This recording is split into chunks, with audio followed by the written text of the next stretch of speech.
Cumartesi günü yüzlerce Uygur, Tibetli ve Hong Konglu aktivistle NBA oyuncusu Enes Kanter, Capitol Hill'in önünde Çin'i Uygurları zorla çalıştırmayı durdurmaya çağıran bir miting düzenledi.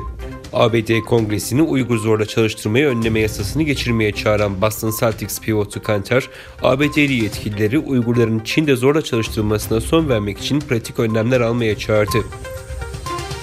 Çin Dışişleri Bakanlığı Sözcüsü Wang Wenbin, COVID-19 virüsünün bir laboratuvardan sızmış olabileceği hakkındaki ABD istihbarat raporunun güvenilir ve bilimsel olmadığını savundu.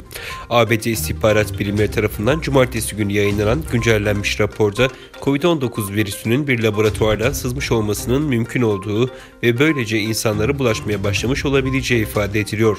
Ancak rapor bu konudaki kesin gerçeğin ne olduğunun asla tespit edilemeyeceğini de vurguluyor. Kuzeybatı Çin'in Ningxia-Hui özel bölgesi bugün itibariyle COVID-19'un yayılmasını kontrol altına almak için yüz yüze derslerin askıya alınmasını daha fazla alana genişletti. Bölgesel Eğitim Departmanı'na göre bölgesel başkent Yinchuan'ın yanı sıra 3 şehirdeki anaokulları, ilk ve ortaokullar, meslek okulları ve kampüs dışı eğitim merkezlerinde yüz yüze dersler askıya alındı.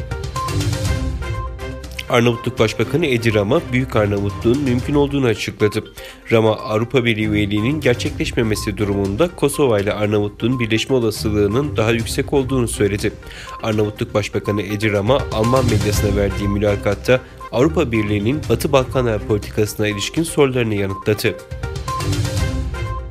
Bloomberg'in derlediği verilere göre borçlarını ödemede güçlük çeken Çinli şirketlerin Kasım ayında 2 milyar doların üzerinde yerel para ve dolar cinsi borç ödemesi bulunuyor.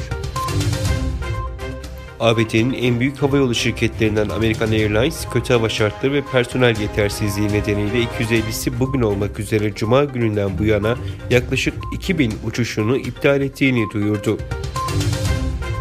Dünya liderleri iklim değişikliğinin en ağır etkilerini bertaraf etmenin yollarını aramak için düzenlenen Birleşmiş Milletler İklim Zirvesi için İskoçya'nın Glasgow kentinde toplandı.